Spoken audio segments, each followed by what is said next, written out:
Rich. Wait, I got a thing on my shirt. It's standing out because it's a black shirt.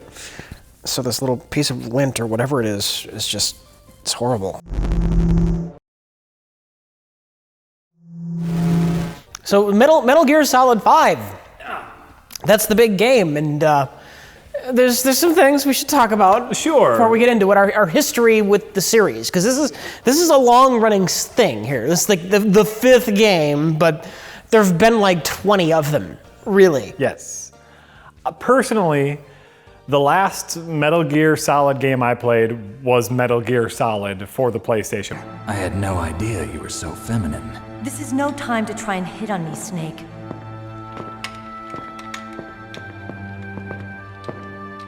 Besides, it's a waste of time. When I joined up, they gave me psychotherapy to destroy my interest in men.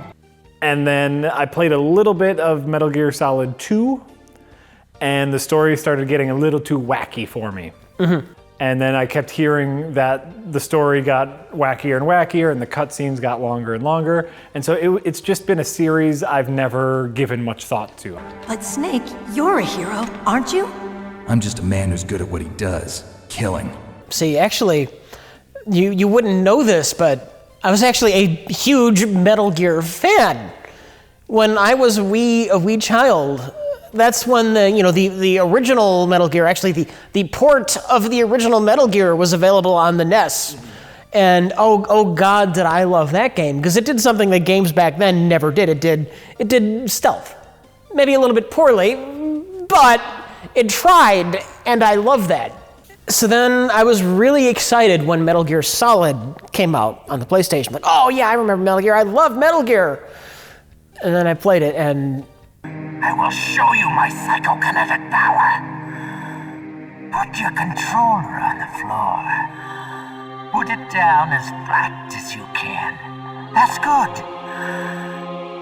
Now I will move your controller by the power of my will alone.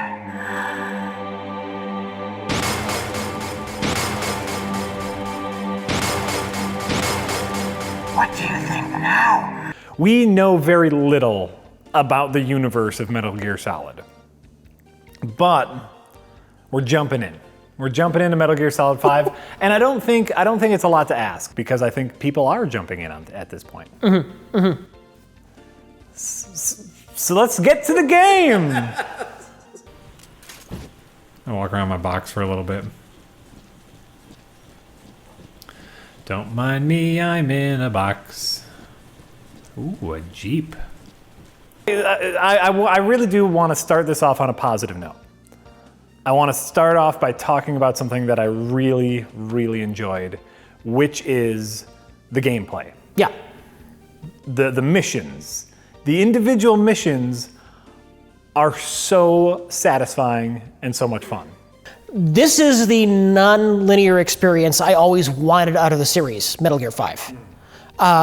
Once you get past the horrible first hour of the game,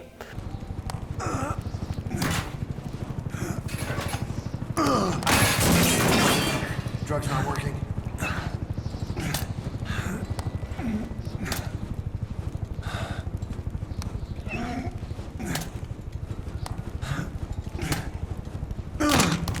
they throw you in Afghanistan, and you're on a horse. And they tell you, yeah, you gotta rescue this guy. You got 3 days. There might be some intel in that one town, but you can go right to where we think he is. It's all up to you now. Do what you want. Wow. I was in the driver's seat. I was like, well, okay, I think I'll go to that town and I'll find the intel. I don't know exactly where to go, but I could have just went right to the town and fucked around until I found him. It was up to me how to proceed. I loved it. The basic is sneak into a place and do a thing. And that thing is like, you either need to kill someone, you need to rescue someone, you need to gather intel. Or you need to blow up some things. You need to blow up a thing. But how you do that, like not just in the world is open, but in each individual mission, it's also open. It's just a town in a desert. You can come in from any direction. Much to the game's credit, you get to choose how you play it. I personally murdered everyone because that's the kind of player I am. I would sneak in, hold a guard, get all the intel I could out of the guard, and stab his fucking neck. and then toss them in a dumpster, and it was great. See, for me, rather than just murdering everybody, I'll look for that one guy I think I need to take out to get where I'm going, and then get him out of the way. But I try to avoid as many people as I can, rather than causing a lot of ruckus. It's a different play style. They both work. They both work, and as I went through the game and became a little more impatient with it, I did some missions full on guns blazing, no silencer, no nothing, throwing grenades and the biggest machine gun I could get my hands on, and that also worked. Yeah. And so I think that speaks very highly to the game. Different ways of going about it, all valid. All valid. It's a wonderful, beautiful non-linearity. There was a lot of fun in the individual missions. There's a lot of thought they put into the world. Like you said, the shift changes. There's different like guard emplacements at day and night. I didn't know that when we were streaming before. It was like that honeybee mission. You said you just went down into the valley and ran to the other side. Yeah. I didn't do that when I was playing because it was bright daylight, and during the day there were guards everywhere with clear vision on that valley going through there. And I thought, there's no way I'd even make it through there. Why would I even bother? But apparently at night, different story. Yeah. I like that. At night, the guards nap. This is a real thing where you'll burst into a room and there's just a guard napping, and if you make too much noise, he'll wake up, or he'll just wake up randomly and you didn't scan him. It's great. There's a lot of depth and attention to detail in the gameplay. Mm-hmm. Oh, get down. What are you doing? I went to hit X to gallop. Don't gallop. He got up. Just, hey, casual. This is a casual horse. Casual horse! Casual horse! Don't mind me! I think they noticed you. Nope. Can you get on the other side now?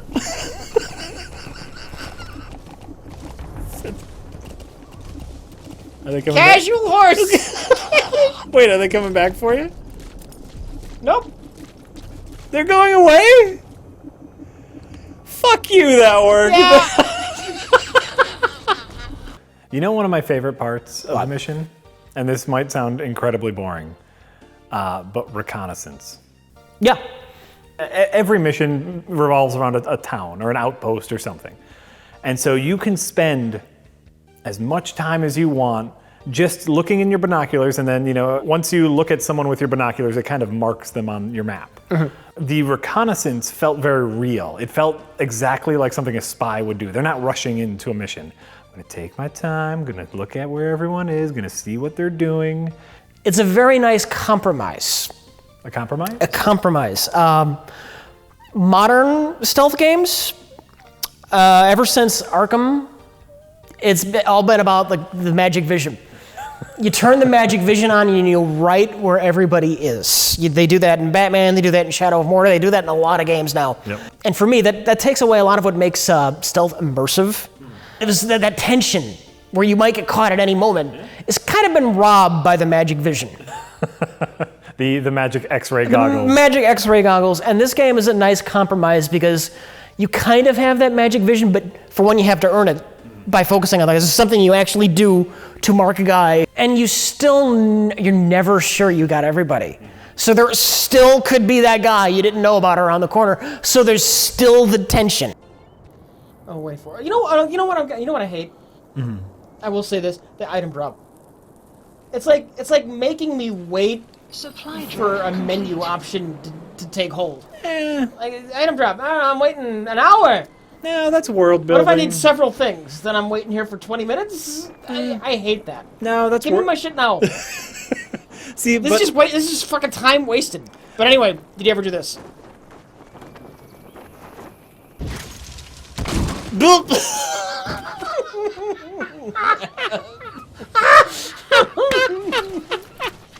The problem for me, having played so much of the game, is the missions do get repetitive for me. Yeah. Break into the place and do the thing. Sneak into the dusty town and kill the guy. Sneak into the dusty town and rescue the guy.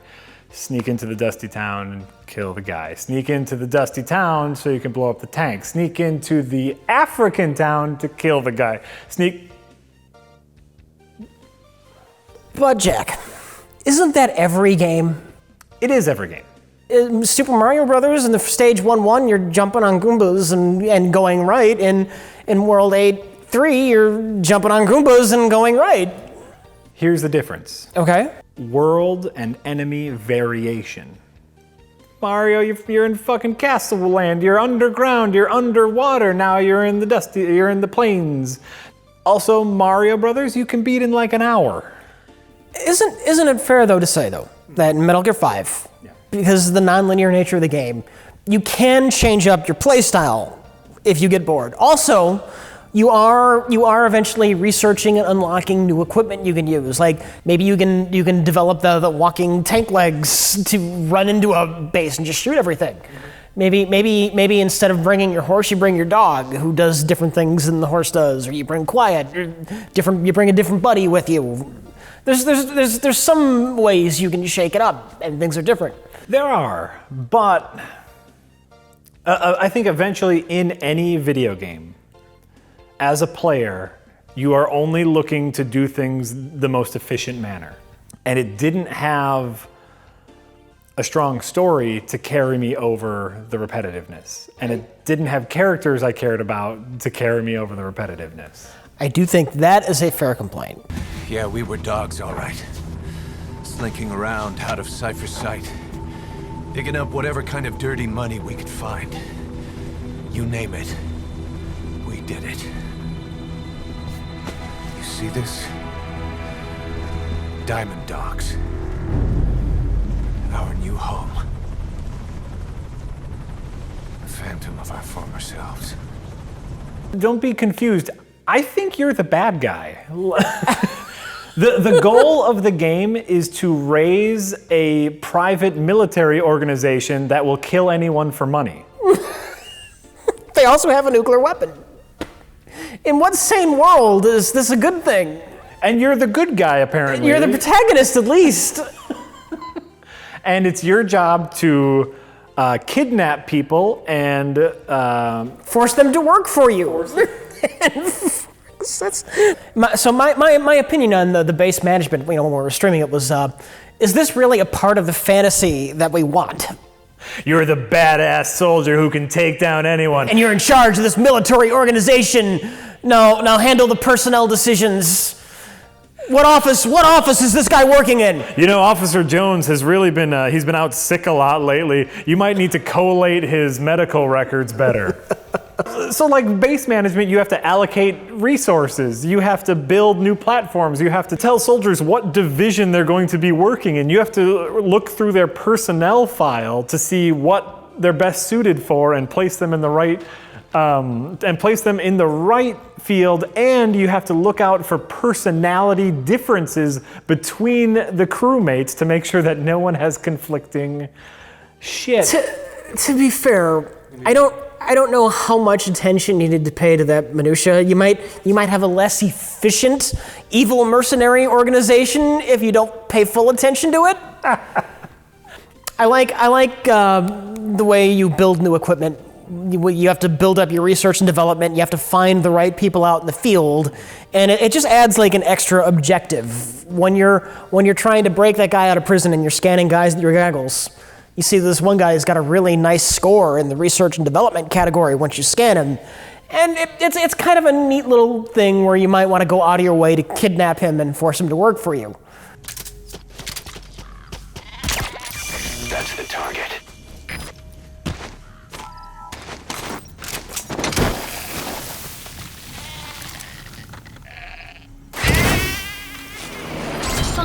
Completed. You know, you're on the mission to rescue this horrible, mistreated prisoner of war. You know, and he's been in this jail cell, and you see the horrible conditions they're in, and like on your way to the jail, you hear like radio things. You know, so and so prisoner has been murdered. You didn't get there fast enough to save that one guy. And then you extract him out of the base, and you got him on the ground, and then you put the balloon on his back. And then the balloon takes up and he kind of floats there for a second, and then he comically goes, woohoo! As the balloon flies up in the air.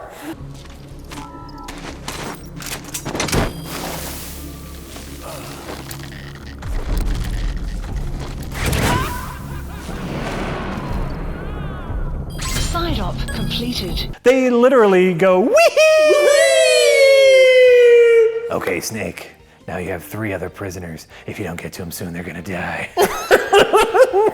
The guards are beating them mercilessly right now while raping them. You gotta get them. So, wee!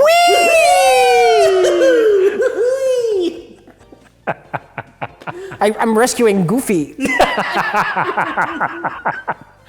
It's not like a military game that has silly and fantastical aspects. It's a serious military game, or a silly game, or a fantastical science fiction magical game. And these elements don't mix properly. The series is fucking tone deaf. Because you have the opening horrible sequence where you're in bed, you wake up out of a 9-year coma. Yeah. And then the doctor shows you your x-rays, and you see the x-rays and all this horrible shrapnel you have in your body. Very serious. You don't have your arm. And then your character freaks out because he's lost his arm. He's lost everything. And he's just got this plastic hook on his arm now, and it's the horrors of war. And then a little girl floats down the hallway, and her hands are on fire. And she summons a demon man. Summons a demon man who spurts fire out. It's like, you go through all of the trouble to set up this serious, dramatic shit, and then you fucking shit all over it. But so then, it's like, okay, maybe that's the thing. Maybe this is a fantasy game. During that opening cinematic, the little girl summons a whale made of fire that eats a helicopter. And then the fire demon rides a unicorn that's also on fire and chases you through the woods. So you say, okay, fantasy, let's get weird. Let's go to Afghanistan and rescue prisoners of war. It's like, pick a tone. Pick a fucking tone. You can do silly. There's nothing wrong with silly.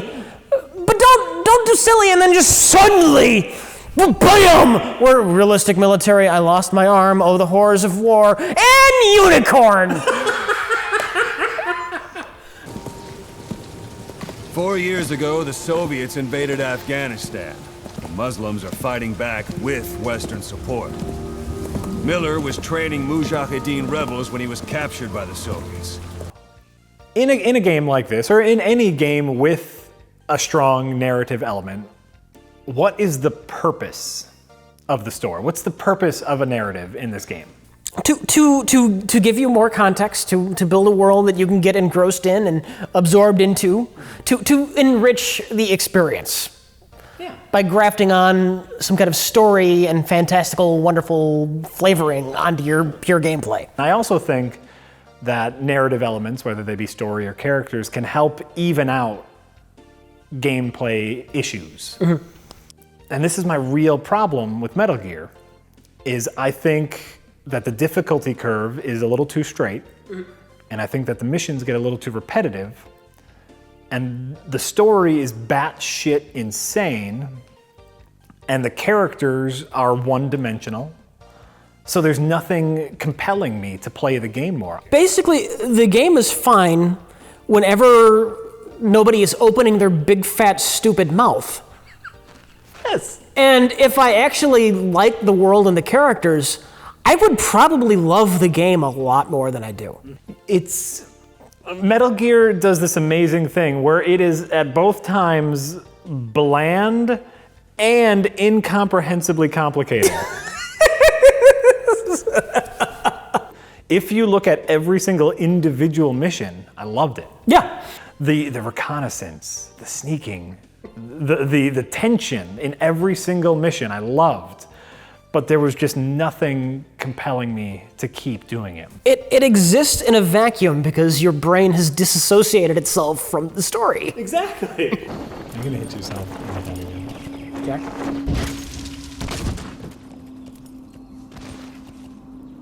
You monster! You goddamn monster! Did you just kill your horse? He's fine. He's fine. You're a screw going to war and the horrors you've unleashed upon the Afghan people. That means you're Jack, a big meanie. This character is the villain in the first 2 Metal Gear games. Oh, is it? Oh, okay. So, quiet. Story, characters. In the game, a gameplay element that I really enjoyed is the buddy system. You start off with your D-horse. And you can bring your horse on missions with you, and it makes it easier to get around. And then eventually you get the D-dog. You get a little puppy. And the puppy can go on missions with you, and you can order the puppy to like sniff around, and he can help you find bad guys. And you get to a story mission where you obtain Quiet. And Quiet is a super soldier sniper who doesn't speak, who is also wearing no clothes. Because the writer and director of this game is a 12-year-old boy. Quiet became a character that I bonded with incredibly. She's this silent character, and for some reason she has grown attached to Snake, even though like we start off shooting each other. And like in my head, the story I made up was like there was a warrior respect. Like she's a good sniper, you're a good soldier. That's the only way it makes any kind of sense, but okay. Sure. Yeah.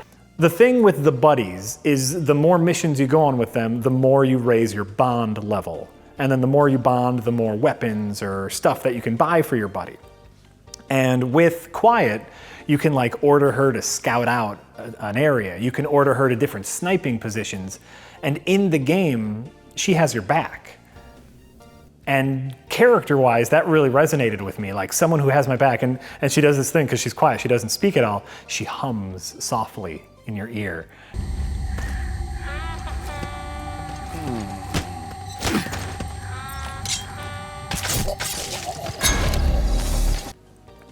And so I'm really enjoying her as a character.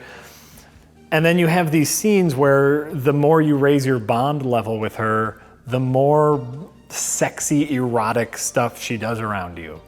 And it was really off-putting to me. It was just so exploitative. Like eventually you raise your bond level enough and she'll shower in front of you. It made you feel skeevy, like...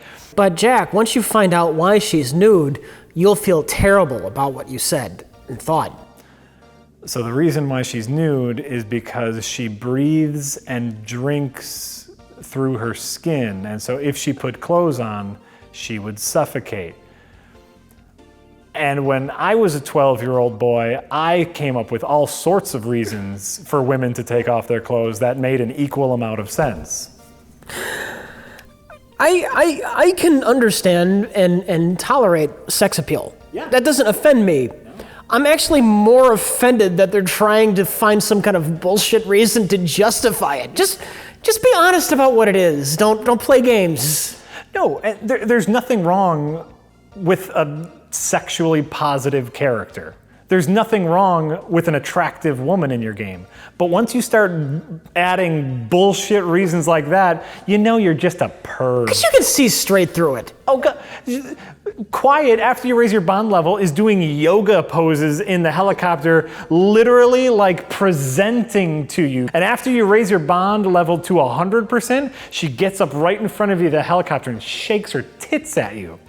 It's horrible. It's deplorable. And Jack, you're the only straight man I've ever known who would say that a woman shaking her tits in your face is horrible. It's only horrible because of how juvenile it is. It feels horrible because they're trying to sell it as something deep and serious. Yes. When it is just blatant TNA. Yeah. Don't do it, man. He's your buddy. He takes you places. He goes, "Hey, friend. Why are you standing over there, friend? That seems really weird. I'm just gonna eat some hay and think about my wife and horse to go."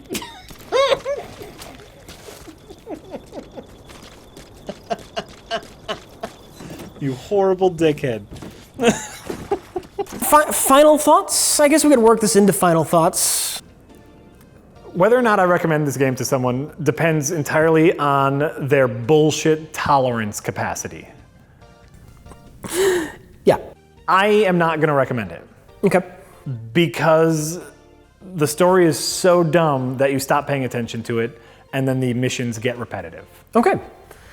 See, I'm well aware that you, audience, you love this. You love the Metal Gear story. I'm aware of that. I can only speak for myself. Metal Gear story-wise is just full of completely and utterly, hopelessly full of shit.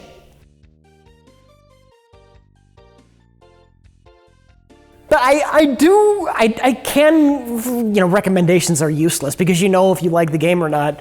Overall, my feelings are positive just because I do love that wonderful, depthful stealth gameplay so much. So it gets a pass just because of the gameplay, but if I love the story, if you could get rid of Hideo Kojima's failed filmmaker nonsense and get just some kind of story elements that I liked, I know you like Metal Gear, I'm talking about me, I would probably love the game. As it is, I just kind of like it. Sure. Yeah, your story is full of bullshit. Who wrote this story? Yeah, who's behind this? You know what? It wasn't on the box, so I don't know who directed the game. You think they'd have put their name in the game? It's weird that their name isn't on the box, because if they made and directed the game. Was it Hideo Kojima? He did the other ones, right? I think so. I'm assuming it's Hideo Kojima because his name pops up every 3 to 4 minutes in the game. That could be. I mean, you see... Because, you see his name like twice, like before and after every mission, and then at the start of a new mission. Yeah. So I wonder if it was him. But I don't know, because his name wasn't on the box. Yeah. Just because you see Hideo Kojima's name in the game more than Snake's doesn't necessarily mean he had anything to do with it. Because they got to put Hideo Kojima's name somewhere. I mean, he is Hideo Kojima. I mean, it was written and directed by Hideo Kojima. But his name wasn't on the box. Hideo Kojima's name wasn't on the box from the game that he made. So Hideo Kojima's name is just like in